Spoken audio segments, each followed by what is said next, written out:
Thanks for staying with us in the one slot. We're still discussing BRICS alliance with Africa and its potential benefits. Now, South Africa's participation in the BRICS alliance has been a significant development since its inception in 2010. And we also have discussions that as one of the 5 member countries, alongside Brazil, Russia, India, China, and South Africa plays a crucial role in shaping the agenda and contributing to the collective goals of this alliance. And now joining us in this second half, we have Matthew Spock. He's a Parliamentary Coordinator, Congress of South African Trade Unions. He's joining us from Cape Town, South Africa. Thank you so much for joining us in one slot, Matthews. So first of all, looking at this creation, can you hear me? Looking at the BRICS creation since 2009, how much has BRICS grown in strength and influence globally? Well, and BRICS countries didn't just come around when the BRICS was formed. They've been significant countries internationally in the regions. But I think for us, while we supported BRICS, while we joined BRICS with South Africa, we felt it's going to help bring a bit of a balance, equilibrium to an often very tense world. We think it has grown from strength to strength. For example, for South Africa, some of the BRICS countries are our largest trading partners. China is one of our biggest trading partners with the EU and the US. We've got very close relations, politically and so forth, with China, with India, with Brazil, with Russia, and so forth. But also, we think it helps to kind of expand our traditional trading relations with our normal trading partners, be it in Europe or the US or in Asia, by saying, look, here's some strategic partners to work with. It has also been useful, even domestically, to say, can we open up study opportunities for young people to go and study in China when we have a shortage of university places here in South Africa? Can we open up South Africa to tourism from China, from India? And that's been quite useful.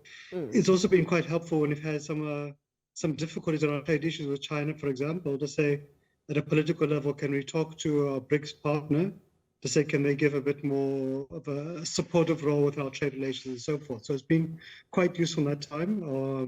And I think the fact that many countries are now applying to join the BRICS across Africa, Latin America, Asia, and so forth, I think it shows an appetite for countries to want to engage with each other, to build partnerships, to help build a multilateral-based world for everybody to benefit from. All right, Matthews, you've just discussed the supportive role of BRICS so far since South Africa joined.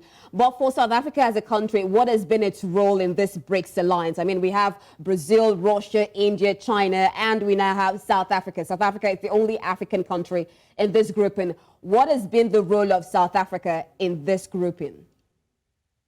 Yeah, number one, and why when we joined BRICS that time, it was basically to say, we need to have an African voice in BRICS, because until that time it had been, Brazil, Russia, India, and China.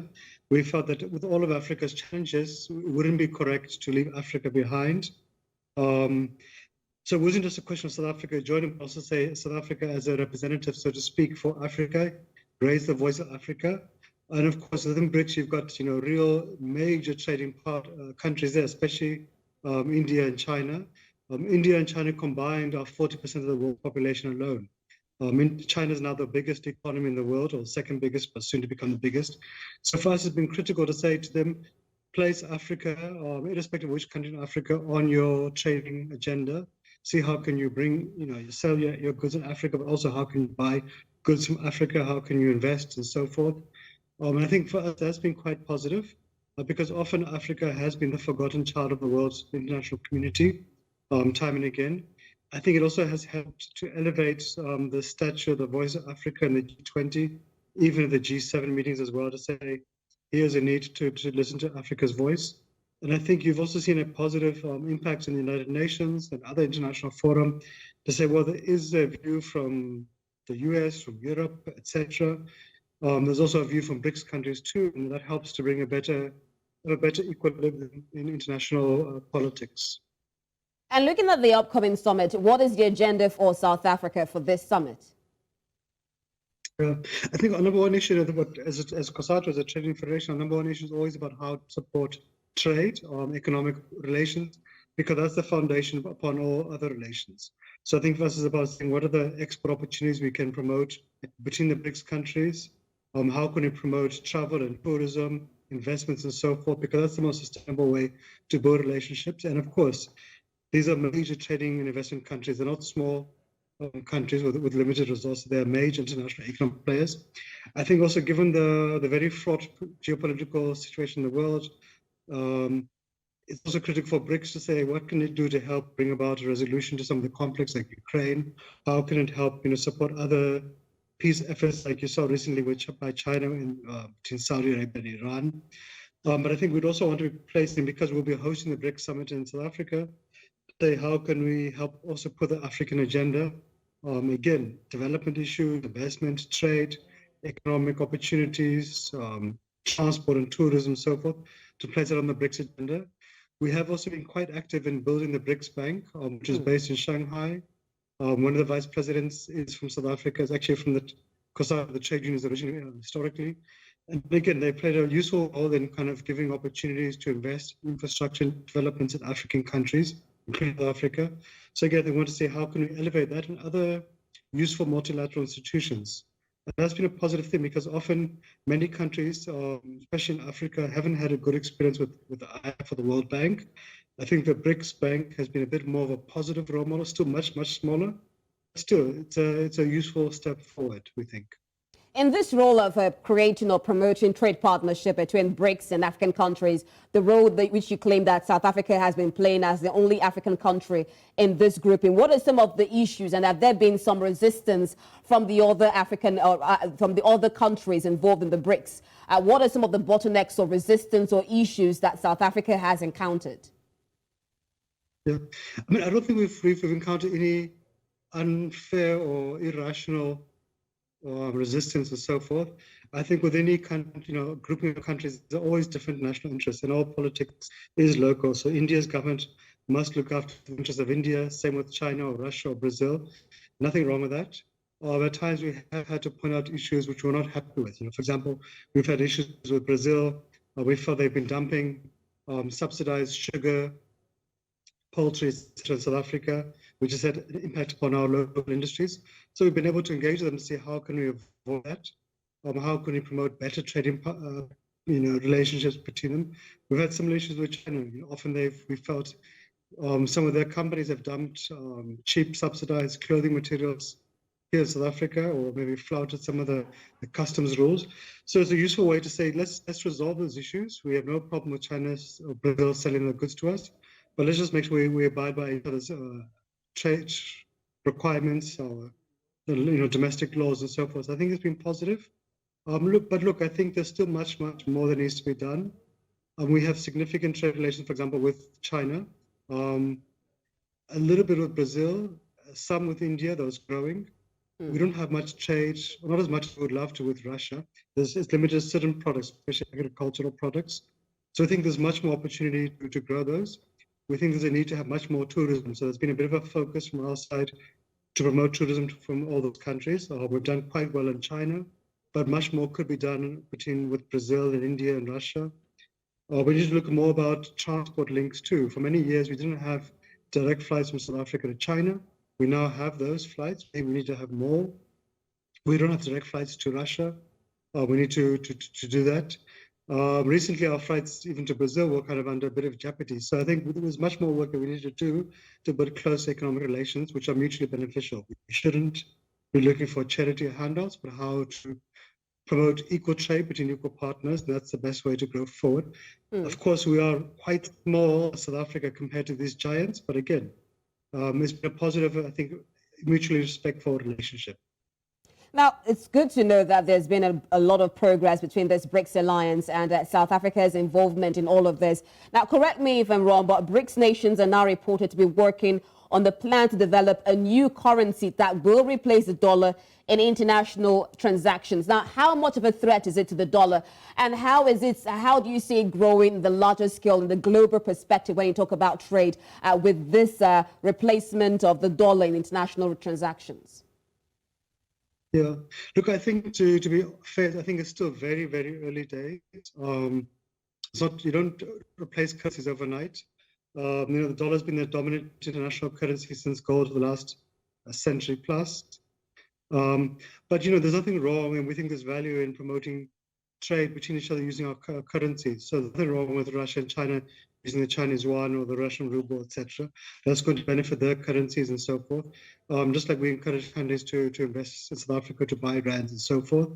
I think it's still early days. I think there's still need to be a lot of negotiations about how we manage this idea. There's been lots of discussion towards it, but I think it's going to take some time. It took many, many decades for Europe, which is much closer together on many, many issues, a little bit more interconnected, so to speak, at least geographically. It took Europe about half a century to move towards the euro. So I think for us, this will be quite some time. There is obviously issues, drawbacks around having, dollar-denominated trade. I think many countries in Latin America have experienced the benefits of having a hard currency like the dollar, but they've also had the difficulties too that it makes sometimes domestic demand and competitiveness of the exports also a little bit difficult as well. But I think for us, it's still early days. The rand also is a kind of a dominant currency in the Southern African region. Now, Matthew, sorry to interrupt you there. This new currency, is South African government, are they opposed to the idea, or are they welcoming the idea of this new currency by the BRICS? Because you're a member of the BRICS. Yeah, so we haven't taken a decision yet. I think there's still a lot of engagement that needs to be undertaken about what exactly would it mean, what would be the implications, the costs, and so forth. So it's not a decision any country can take lightly. I think it will take some time. I think even South Africa would have to see what would be the implications, the positive, the negatives, how would it relate to our own domestic currency, the rand. But from our side, there hasn't been any decision to say yes or no. I think it's still very, very early days of a debate and a dialogue which needs to happen. Now, with this recent expansion of the horizon, we're seeing other African countries and other countries saying seeking interest or indicating interest in joining the BRICS. How does South Africa plan to make itself a reliable partner or a significant member of this group? Yeah, so I think we welcome the kind of interest and appetite by many countries. I think it's about almost 20 countries, if I'm right, across Latin America, Africa, Asia who've expressed interest. I think maybe even North America too, right? I think the BRICS summit would have to look at it carefully. You'd also don't have a rush of a variety of countries which may not be homogeneous or necessarily make sense. But I think one would welcome that and have to look at it case by case, see what do you want to achieve and so forth, how much does it make sense? Because you do have a huge plethora of international fora. You have a G20, you've got the non-aligned movement, you have the Commonwealth, you've got regional organizations like ECOWAS or SADC or East African Community, etc. So you need to see how would it make sense for other countries to join? What would they bring to the table? You don't want it to become a political club only. You want it to also have a strong economic foundation to it, in addition to providing a bit of a political balance to the world. So I think we have to look at it. But some of the countries look quite interesting. I think Saudi Arabia, Algeria, Iran, I think Argentina, some other countries have all expressed interest. But I think we have to take it step by step, and see how it goes. But I think for us, it's a positive thing, but it has to make sense. You don't want it to become unwieldy and just simply become another mass international forum, which ends up becoming too diluted and it no longer makes sense. Aside these countries, I mean, we're looking at Africa as a whole, and some of them have even advocated that the African Union should be a participant of this BRICS grouping. What are your thoughts on that?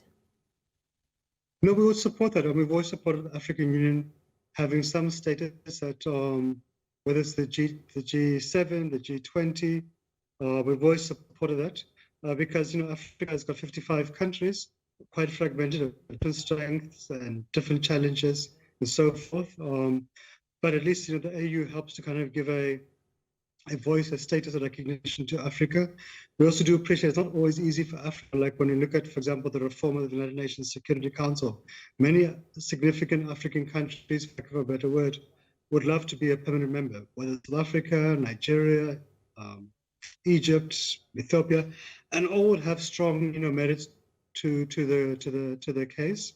But I think having the AU there is a positive thing. It also does help to nudge Africa to kind of begin to look at how to support integration, especially when we have discussions around the African Continental Free Trade Agreement area. But I think also for us it's been useful to say how to link the regional groupings in Africa, be it SADC or ECOWAS, etc., which are quite far advanced on the issues, to also kind of give them a strong footing through the AU as well. The AU often tends to be a little bit weak, to put it politely.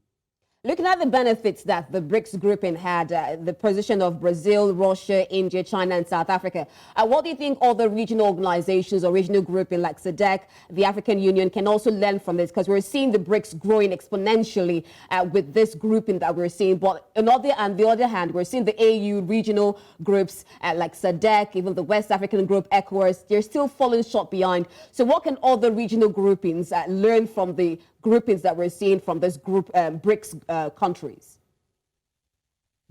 I actually think that the BRICS also learn quite a bit from these regional African groupings. I mean, like SADC is quite far advanced in many issues around travel and tourism. SAC, with the Southern African Customs Union within it, which is a bit smaller, has got a common currency platform, common customs union between South Africa and the neighboring states. The East African community is quite advanced in terms of trade and travel and work between the countries. ECOWAS perhaps is the most advanced on many fronts in terms of travel and trade, movement between the countries, common currencies, some areas of ECOWAS too.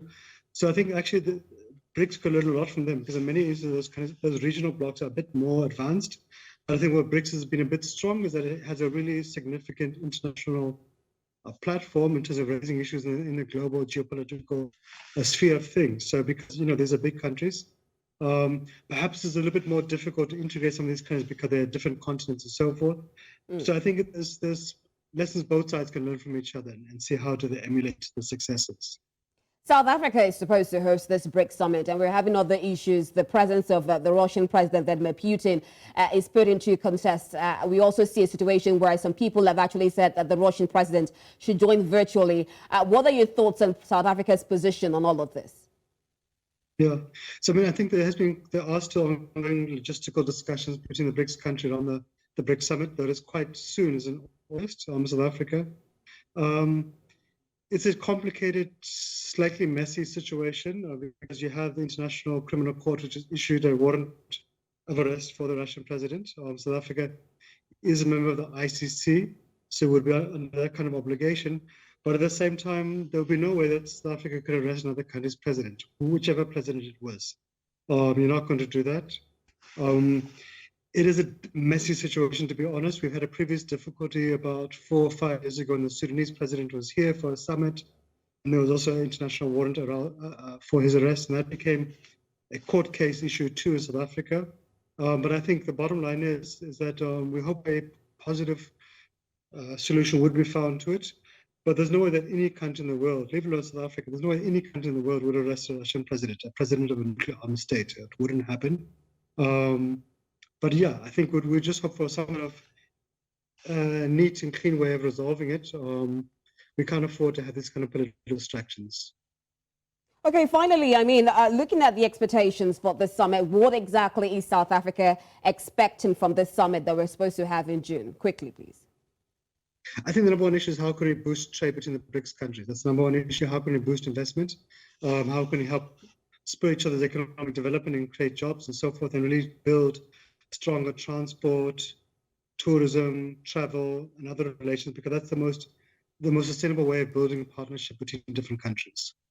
All right, thank you so much, Matthew Sparks. We're definitely looking forward to the BRICS summit and seeing if Vladimir Putin would actually appear virtually or he would come physically in South Africa. We're also looking for future and greater opportunities for Africa with the involvement of South Africa as in the BRICS grouping. Thank you so much for joining us on One Slot.